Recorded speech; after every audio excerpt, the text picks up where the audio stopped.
Hay zonas en el mapa donde las leyes de la física piden permiso para existir. Entre la sonda de Campeche, el canal de Yucatán y el arrecife Alacranes, existe un triángulo que no solo traga barcos y aviones, sino que los transforma. En este episodio de El Vórtice del Olvido, analizamos 3 expedientes que desafían toda lógica. Tripulantes que regresan con órganos de cuarzo, barcos que navegan en dimensiones líquidas paralelas y un faro que no guía a los vivos, sino que colecciona a los desaparecidos. Advertencia: si tu brújula empieza a girar en círculos y el cielo se tiñe de violeta, no pidas ayuda por radio. Lo que sea que te responda ya no es humano. Relato 1. El vuelo 401 de la niebla eléctrica. Sonda de Campeche.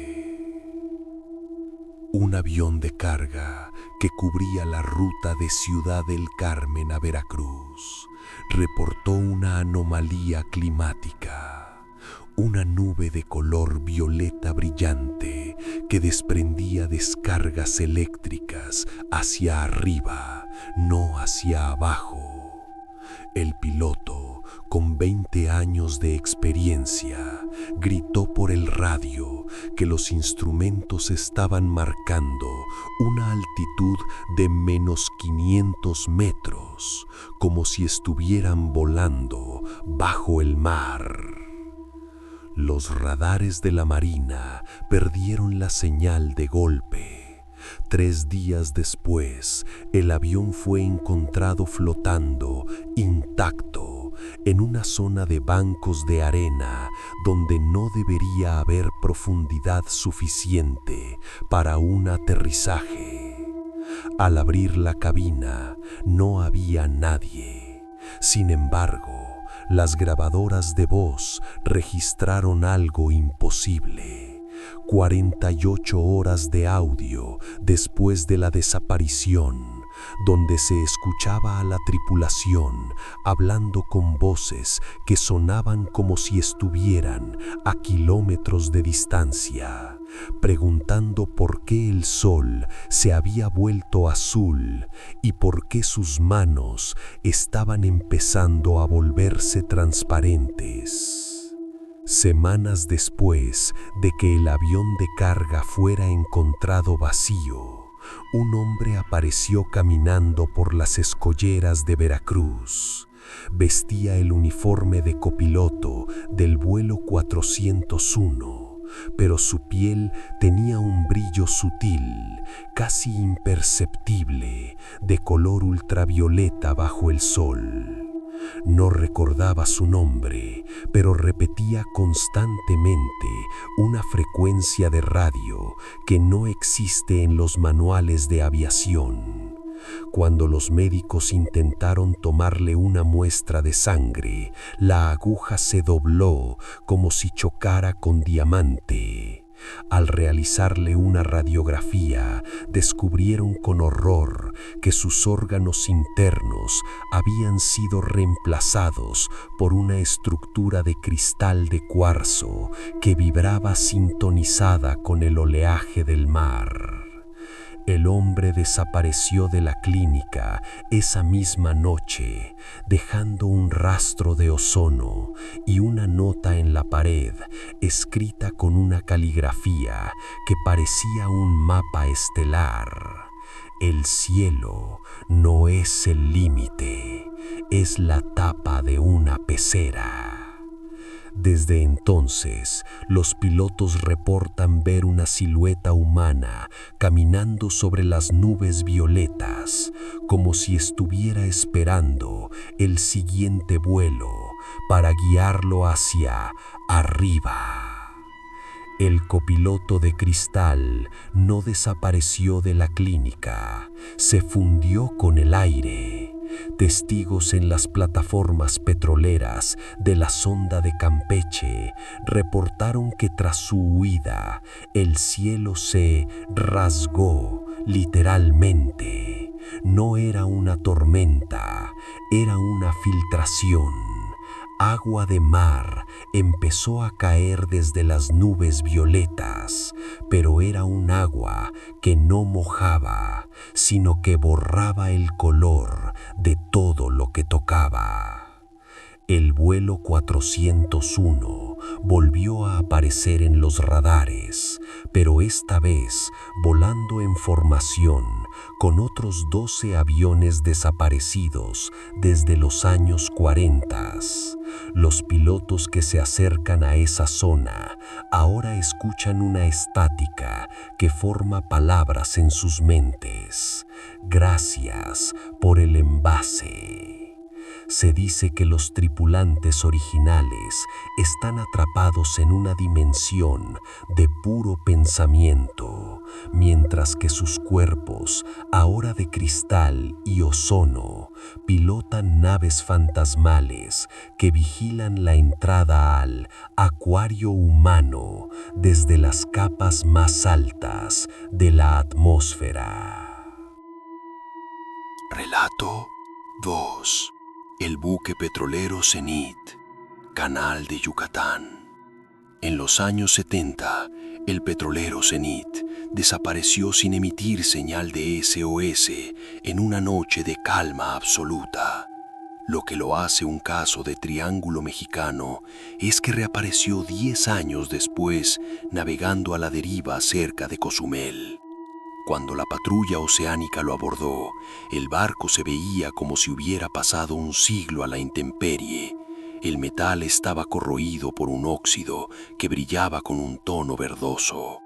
En el comedor, la comida aún estaba caliente, pero los platos estaban servidos con una sustancia que parecía polvo de estrellas. En el diario de bitácora, la última entrada decía: «Hoy el mar dejó de ser agua. Estamos navegando sobre un espejo que refleja el mañana. El capitán dice que si saltamos, llegaremos a casa antes de haber nacido». El buque volvió a desaparecer frente a los ojos de los marinos de la patrulla en cuestión de segundos, dejando solo una mancha de aceite con forma de un ojo gigante en la superficie del agua. La patrulla oceánica que abordó el buque petrolero Zenit empezó a experimentar saltos temporales. El capitán de la patrulla despertaba en su camarote viviendo el mismo lunes 3 veces seguidas, pero con una diferencia. Cada vez el barco se veía más oxidado y el mar más oscuro. Los marinos que tocaron el polvo de estrellas en el comedor del Zenit empezaron a perder sus huellas dactilares. Sus manos se volvieron lisas como el cristal. Una noche, el radar de la patrulla detectó al Zenit navegando debajo de ellos a una profundidad imposible. Cuando miraron por la borda, vieron las luces del petrolero brillando desde el abismo, pero las luces no eran eléctricas, eran bioluminiscencia de criaturas gigantes que escoltaban al barco. El capitán de la patrulla entendió que el Zenit no estaba a la deriva. Era el anzuelo de algo que vive en una dimensión líquida debajo del lecho marino, y su barco ahora estaba enganchado al mismo hilo invisible. La patrulla oceánica que seguía al Zenit nunca regresó a Cozumel. Meses después, un satélite captó una imagen térmica imposible. Una ciudad entera, con edificios de arquitectura moderna y barcos petroleros, flotando a media agua entre México y Cuba. El Zenit es el corazón de esa metrópoli sumergida, donde el tiempo no corre, sino que se acumula. Los marinos de la patrulla ahora son los habitantes de esa ciudad de cristal y óxido. No necesitan respirar, pues sus pulmones se han adaptado al polvo de estrellas. El capitán de la patrulla es ahora el farero de esa ciudad abisal, y su trabajo es emitir señales de radio falsas para atraer a más buques. El canal de Yucatán no es un paso marítimo, es la puerta de entrada a una colonia que la humanidad olvidó, pero que nos observa desde el reflejo de las olas cada vez que el mar está demasiado tranquilo. Relato 3. El faro de las almas perdidas. Arrecife Alacranes. Alacranes es el arrecife más grande del Golfo, un cementerio de barcos. Existe una historia sobre un yate de lujo que encalló allí durante una tormenta solar. Los sobrevivientes lograron llegar al antiguo faro, pero al entrar descubrieron que el interior era mucho más grande que el exterior. Las escaleras de caracol parecían no tener fin, descendiendo hacia el lecho marino en lugar de subir. Un pescador que pasó por ahí semanas después encontró el yate vacío, pero vio figuras humanas caminando dentro del cristal del faro, como si estuvieran atrapadas en una fotografía viva. Las figuras golpeaban el vidrio, pero no emitían sonido. Lo más aterrador es que los rostros de esas figuras no eran los de los turistas del yate, sino los de personas que habían desaparecido en esa zona desde el siglo XVIII, todos vistiendo sus ropas originales, pero con la piel del color del coral muerto. El faro de Alacranes no es una guía, es una trampa de luz que recolecta tripulaciones para alimentar su brillo nocturno. En este triángulo, la distancia no se mide en kilómetros, sino en minutos de vida que ya no te pertenecen. Una vez que entras en la frecuencia del vórtice, el mapa se convierte en una mentira. El pescador que vio las figuras en el cristal del faro cometió el error de volver con una cámara profesional. Al enfocar la lente hacia el vidrio del faro, no capturó a los turistas, sino su propio futuro. En la fotografía se veía a sí mismo sentado en la cima del faro, con la piel convertida en coral y los ojos transformados en dos perlas blancas. Sintió una succión irresistible. El aire alrededor del faro se volvió tan denso que tuvo que nadar para respirar. Las escaleras de caracol del faro finalmente llegaron al fondo, una ciudad hecha de barcos hundidos de todas las eras, desde galeones españoles hasta yates modernos, todos conectados por cables de fibra óptica que brillaban con la energía de las almas atrapadas. El faro de Alacranes no avisa de los peligros del arrecife, los crea. Es una antena que transmite el dolor de los desaparecidos hacia el espacio profundo, y el pescador ahora es el nuevo filamento que mantiene la luz encendida para el próximo navegante solitario.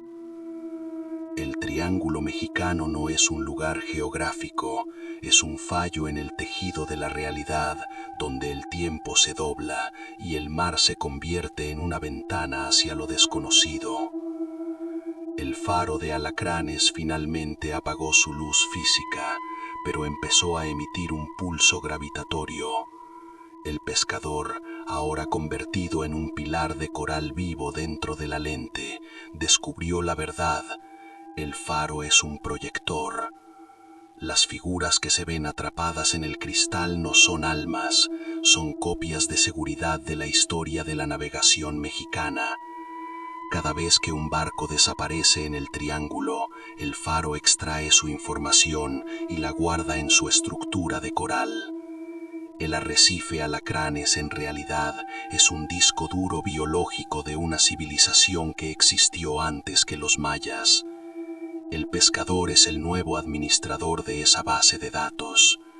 Si navegas por ahí y ves una luz blanca que parpadea con un código que parece latir como un corazón, apaga tus motores. El faro está intentando descargarte para que tu historia no se pierda cuando el resto del mundo termine de hundirse. Conclusión de la serie: El vórtice del olvido. El Triángulo de las Bermudas mexicano no busca restos materiales, busca la esencia de lo que viaja por él. El Golfo de México y el Caribe son archivos líquidos donde el pasado, el presente y el futuro naufragan en el mismo arrecife. ¿Has visto algo inexplicable en el mar o en el cielo del Golfo? Tu testimonio podría ser la pieza que falta en el rompecabezas. Suscríbete para nuestra próxima investigación.